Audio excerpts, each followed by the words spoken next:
Hi అండి, welcome to our channel Madhu నీరు. అందరూ వినాయక చవితి ఎలా సెలబ్రేట్ చేసుకున్నారు? మేమైతే ఈ సంవత్సరం చాలా బాగా సెలబ్రేట్ చేసుకున్నామండి.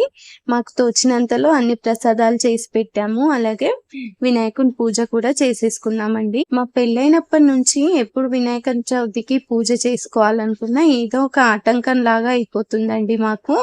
ఫస్ట్ టైం అయితే నాకు డెంగ్యూ వచ్చింది. ఇంకొకసారి నాకు మా ఆయనకి ఇద్దరికి ఫీవర్ వచ్చింది. అప్పుడు మా ఆయనకి డెంగ్యూ వచ్చింది. తర్వాత కరోనా, తర్వాత ఒకసారి నేను ప్రెగ్నెంట్, తర్వాత మా పాప పుట్టడం.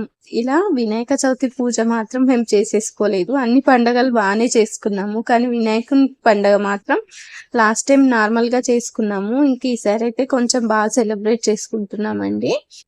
అందుకోసం అయితే ఫస్ట్ అయితే ప్రసాదాలు ప్రిపేర్ చేస్తున్నానండి. నేను ప్రసాదాలు ప్రిపేర్ చేసే లోపు మా ఆయన వచ్చేసి దేవుని పటాలన్నీ క్లీన్ చేసి దేవుని దగ్గర అన్ని క్లీన్ చేసేసి రెడీ చేస్తారండి. పూజ మా ఇంట్లో మా ఆయనే చేస్తారు. సో మా ఆయన చేస్తున్నారు. నేనైతే ఫస్ట్ ప్రసాదాల కోసం చింతకాయ పప్పు పెట్టానండి. వినాయక చవితికి కంపల్సరీ చింతకాయ పప్పే చేస్తాము. కొంతమంది తుమ్మి కూర వేసుకుంటారు, మేమైతే బచ్చల కూర వేసే చేస్తున్నానండి. తుమ్మి కూర వేయట్లేను.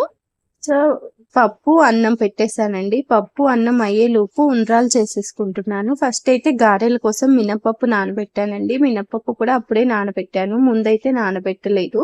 ప్రసాదాలు ఇవన్నీ అయ్యేలోపు మినపప్పు నానిపోతుంది అని చెప్పేసి అప్పుడే నానబెట్టానండి. ఉండ్రాళ్ళు అయితే 2 రకాలు చేస్తామండి మేము. ఒకటి ఇవి చప్పటి ఉండ్రాళ్ళండి. చప్పటి ఉండ్రాళ్ళు కొంచెం పెద్దగా చేస్తాము. అవి కొంచెం డిఫరెంట్ గా, కొన్ని రౌండ్ గా, కొన్ని స్క్వేర్ షేప్ లో, కొన్ని అలా చేసేస్తామండి. ఇవైతే స్వీట్ ఉండ్రాళ్ళండి. స్వీట్ ఉండ్రాళ్ళు అయితే మేము చాలా చిన్నగా ఇలా చేసుకుంటామండి. ఇంకా చెప్పాలంటే నేను పెద్దగా చేశాను, ఇంకా చిన్నగా చేస్తారండి. ఇవైతే ఎక్కువ మంది ఉన్నప్పుడైతే ముందు రోజే చేసి రెడీగా పెట్టేసుకుంటారు. మేమైతే ఇద్దరమే కదా, కొంచెమే చేస్తే సరిపోతుందని చెప్పేసి నేనైతే అప్పటికప్పుడే రెడీ చేసేసుకుంటానండి ఎప్పుడైనా.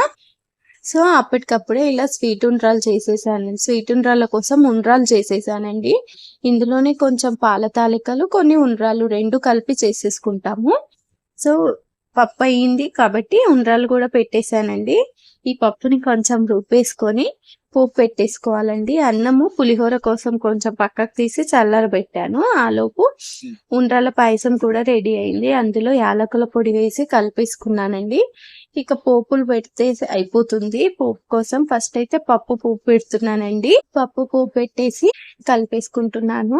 ఇంగువ వేస్తే ఆ టేస్టే వేరండి, అసలు చాలా బాగుంటుంది టేస్ట్. అందుకే ప్రసాదాలన్నిటికీ కూడా ఇంగువ కంపల్సరీ వేస్తాను నేను.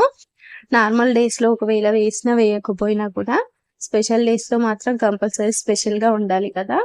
సో అలా పులిహోర కూడా చింతకాయ పులిహోరే చేశానండి. చింతకాయ పులిహోర, చింతకాయ పప్పు, చింతకాయ పచ్చడి అన్నమాట స్పెషల్స్. అప్పటి వరకు మినపప్పు కూడా నానిపోవడంతో మినపప్పు కూడా మిక్సీకి వేసేసి గారెలు వేసేసానండి. అప్పటికప్పుడు గారెలు కూడా చాలా టేస్టీగా వచ్చేసాయి.